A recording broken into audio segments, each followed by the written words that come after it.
मैं एक लड़के को ट्यूशन पढ़ा रही थी जो 10वीं में 2 बार फेल हो चुका था। वो 15 साल का नहीं बल्कि 17 साल का था। ट्यूशन के समय वो हमेशा मेरी तरफ ही देखता रहता था। एक दिन वो सीधा मेरे कमरे में आ गया और कहने लगा, मैडम मैं आपको जितने भी पैसे चाहिए उतने दे दूंगा, लेकिन आप मुझे मेरे दिल की तसल्ली तक खुश कर दो। मैं प्रेम को छोटा समझकर उस पर हंस पड़ी। तब उसने बेड पर ही एक्स्ट्रा क्लास के ख़त्म होने तक पूरे जोश में मेरा नाम नेहा है, मैं घर पर ही ट्यूशन चलाती थी और 10वीं तक के लड़के लड़कियां मेरे पास पढ़ने आते थे। ट्यूशन से मैं महीने के 7,000 रुपये कमा रही थी, लेकिन वो भी कहीं ना कहीं घर में खर्च हो जाते थे। हज़ारों रुपए मैं भी अपना घर ठीक से चला नहीं पाती थी, लेकिन जो था मेरे लिए वो ठीक चल रहा था। एक दिन मेरी ट्यूशन में एक 60 साल का व्यक्ति अपने 15 साल के पोते को लेकर आया। वो व्यक्ति बड़ी महंगी गाड़ी में मेरे घर आया था और उसकी जीवन शैली भी बिल्कुल अमीर लोगों की तरह थी। उस व्यक्ति की यह शाम देखकर मेरी आंखें चमक गई। मैंने उससे उनका परिचय पूछा तो वो बोले, मैं दीनदयाल हूँ और मैं अपने पोते को आपके पास ट्यूशन के लिए लाया हूँ। मुझे ये सवाल उठ रहा था कि वो व्यक्ति इतना अमीर होते हुए भी अपने पोते को घर की ट्यूशन में क्यों लाया, जबकि शहर में बड़े बड़े कोचिंग सेंटर थे। मैंने उनसे वहीं अपने सवाल का जवाब मांगा। इस पर उन्होंने कहा, मैडम अगर आप मेरे पोते को 15 साल का समझ रही हैं तो सुनिए, वो 15 साल का नहीं बल्कि 17 साल का है। उसका 10वीं पास करने का उम्र तो कब का निकल चुका है। पिछले 2 साल से वो बार बार 10वीं में फेल हो रहा है। शहर के बड़े बड़े कोचिंग में उसे पढ़ाया गया, लेकिन कुछ फ़ायदा नहीं हुआ। एक छात्र से आपका नाम सुना था। कभी कभी जो बड़े लोग नहीं कर सकते वो एक साधारण व्यक्ति कर देता है। अब मैं आपके पास बहुत उम्मीद लेकर आया हूँ। मुझे यकीन है कि आपके यहाँ पढ़ने से मेरा पोता इस बार जरूर 10वीं पास करेगा।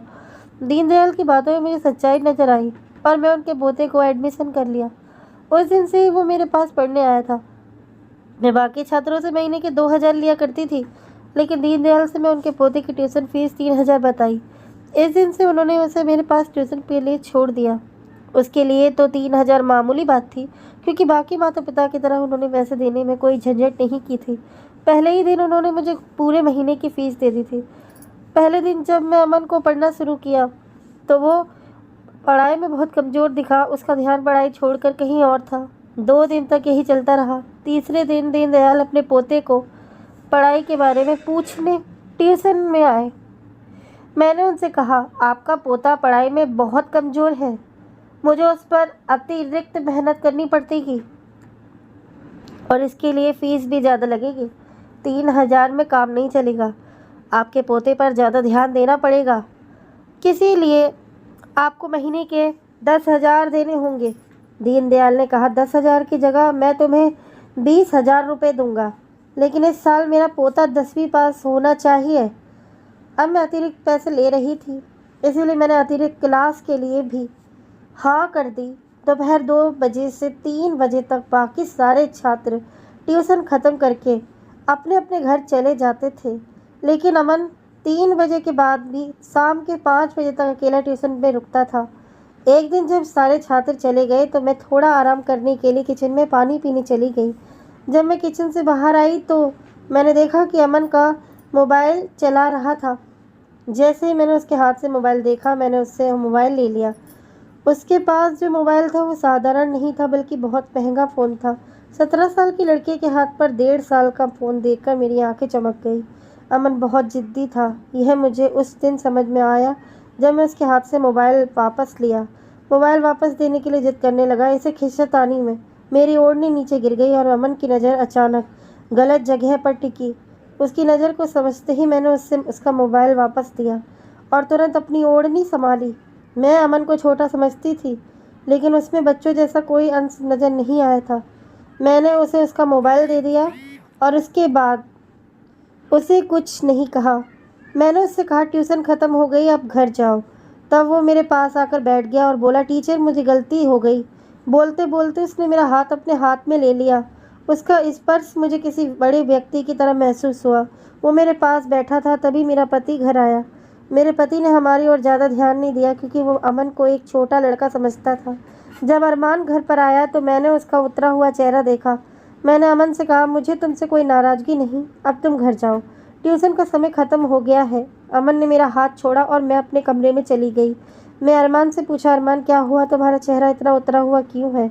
इस पर वो बोला, इस महीने मेरी तनख्वाह कम आई है, कई हफ्ते इस महीने कट गई उसके उतरे चेहरे को देखकर मैंने उसे अपनी अलमारी से 10,000 निकाल के दिए। मैंने उसे बताया कि मैं अपने ट्यूशन क्लास से अच्छी कमाई कर रही हूँ। पैसे देते ही अरमान ने मुझे गले से लगा लिया। जब उसने मुझे गले लगाया तो मेरी नज़र कमरे के दरवाजे पर गई, जहाँ मुझे अमन दिखा। वह हमारे कमरे में झांक रहा था। उसे देखते ही मैंने कहा, अमन तुम यहाँ? तब वो अरमान के सामने हिचकिचाते हुए बोलने लगा। अमन ने कहा, टीचर मुझे मैथ का एक सवाल समझ में नहीं आ रहा था, इसीलिए मैं रुक गया था। तब अरमान फ्रेश होने के लिए बाथरूम में चला गया। मैं अमन को लेकर बाहर हॉल में आई। घर में ट्यूशन लेना बहुत मुश्किल होता है, क्योंकि बच्चों की नज़रों में क्या आ जाए यह कहा नहीं जा सकता। हॉल में आते ही अमन ने कहा, गणित में कल समझ लूँगा, और फिर वो घर चला गया। अगले दिन अमन एक्स्ट्रा क्लास के लिए 3 से 5 बजे तक रुका। उसे मैं थोड़ा अभ्यास देखकर अपने कमरे में चली गई। आज शाम मैंने तय किया था कि मैं अपने लिए एक जोड़ी झुमके खरीदूंगी। पिछले कई दिनों से मैं इसके लिए पैसे जमा कर रही थी। जब मैं कमरे में जाकर अलमारी देखी तो वहाँ केवल 5,000 थे। मैं कल 3,000 जमा किए थे, जिनमें से 10,000 मैं अरमान को दे दिए थे। बाकी 15,000 कहाँ गए मुझे कुछ समझ में नहीं आया। आखिरकार मेरी आंखों में आंसू आ गए। तभी अचानक अमन वहाँ आ गया। उसने मेरे आंसू पूछे और मुझसे पूछा कि क्या हुआ। मेरी समस्या सुनकर अमन अपने बैग से 20,000 लाया और मेरे हाथ में रख दिए। मैं भावुक होकर उसे गले लगा लिया। हालांकि मैं भावनाओं में बहकर उसे गले लगाया था, लेकिन अमन ने मुझे कुछ अलग तरीके से पकड़ा था। उसका स्पर्श गलत जगह हो रहा था। जब अचानक मुझे उसका ऐसा स्पर्श महसूस हुआ तो मुझे एहसास हुआ कि अमन अब छोटा नहीं रहा। मैं तुरंत उसे अपने से दूर कर दिया। जब मैं उसकी नज़र देखी तो मैं हैरान हो गई। मैं उससे पैसे वापस ले लिए और उसे बाहर हाल में भेज दिया। उस दिन के बाद से मैं अमन मुझे और ज़्यादा चिपकने में लगा।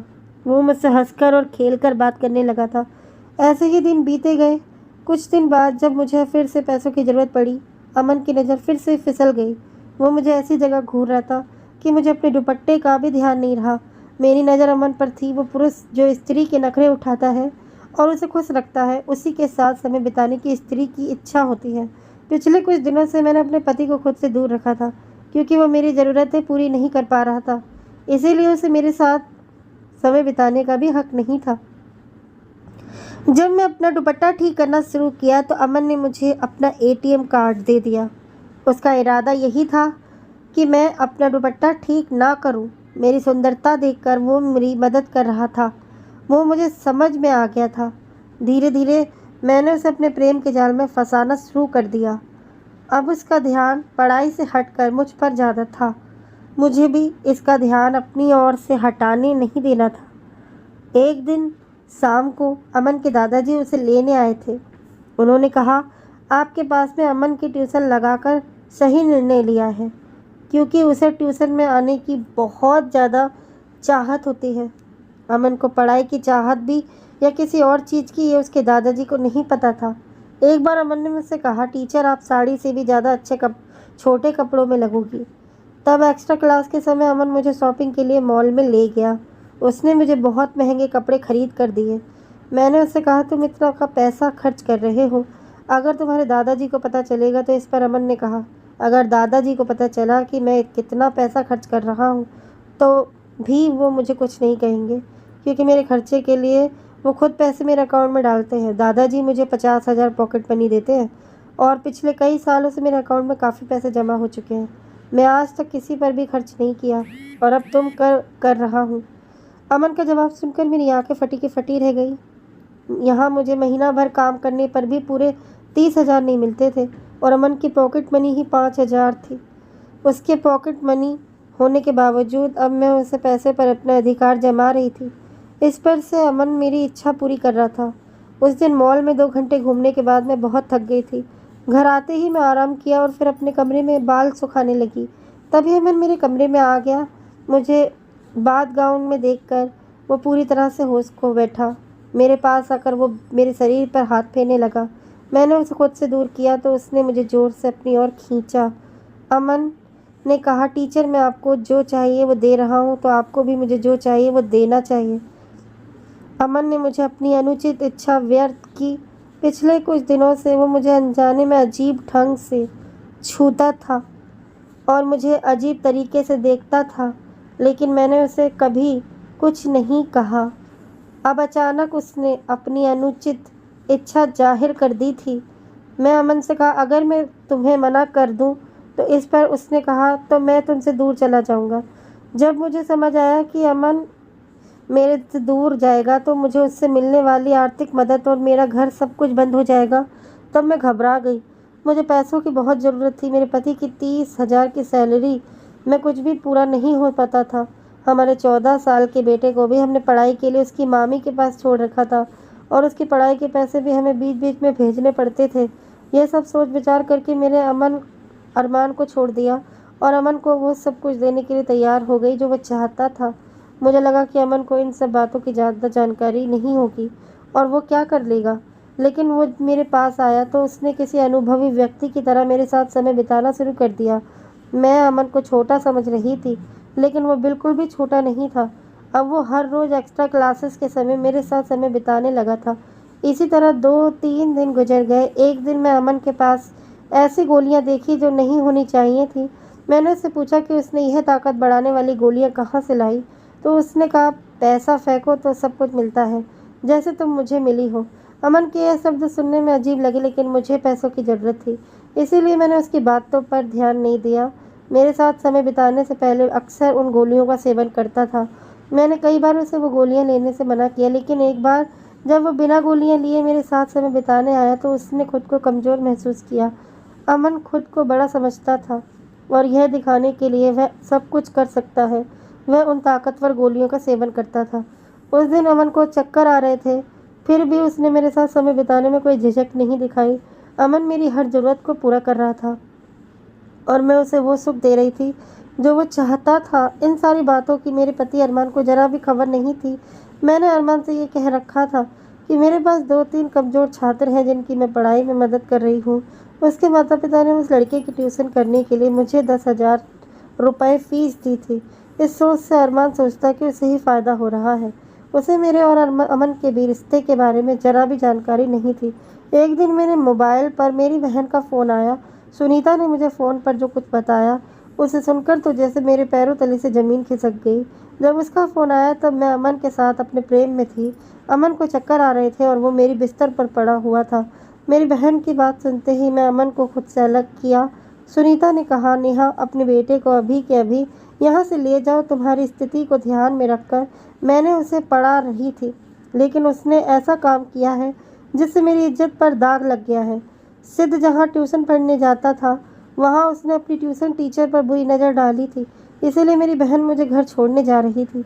मेरे बेटे की हरकत सुनकर मुझे समझ नहीं आ रहा था कि मैं उसे किस मुंह से बोलूं, क्योंकि मैं खुद एक टीचर होने के बावजूद कुछ पैसों के लिए वो 17 साल के लड़के की अनुचित मांगें पूरी कर रही थी।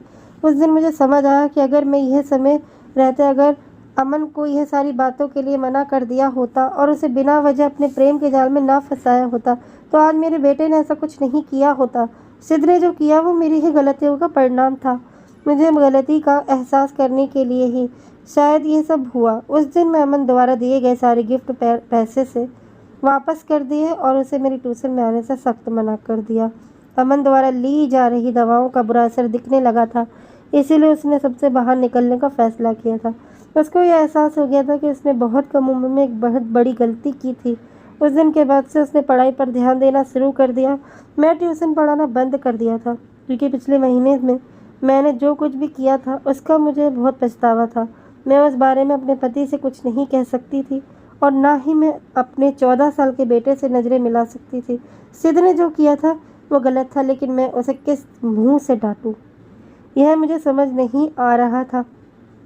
उस दिन से मैंने ठान लिया था, जो मेरे पास है उसी में खुश रहूंगी। पैसा सब कुछ नहीं होता, पैसों से बढ़कर होते हैं संस्कार। मैं अपने बेटे और विद्यार्थियों को संस्कार देना भूल गई थी। पैसे कमाने की धुन में पहले अपने संस्कारों को खो दिए थे। भगवान ने मेरे बेटे से गलती करवाकर मुझे मेरी गलती का एहसास कराया। उस दिन से मैं अपने सिद्ध को अच्छे संस्कार देने लगी। तो दोस्तों, कहानी अच्छी लगी हो तो लाइक सब्सक्राइब कर देना। धन्यवाद दोस्तों।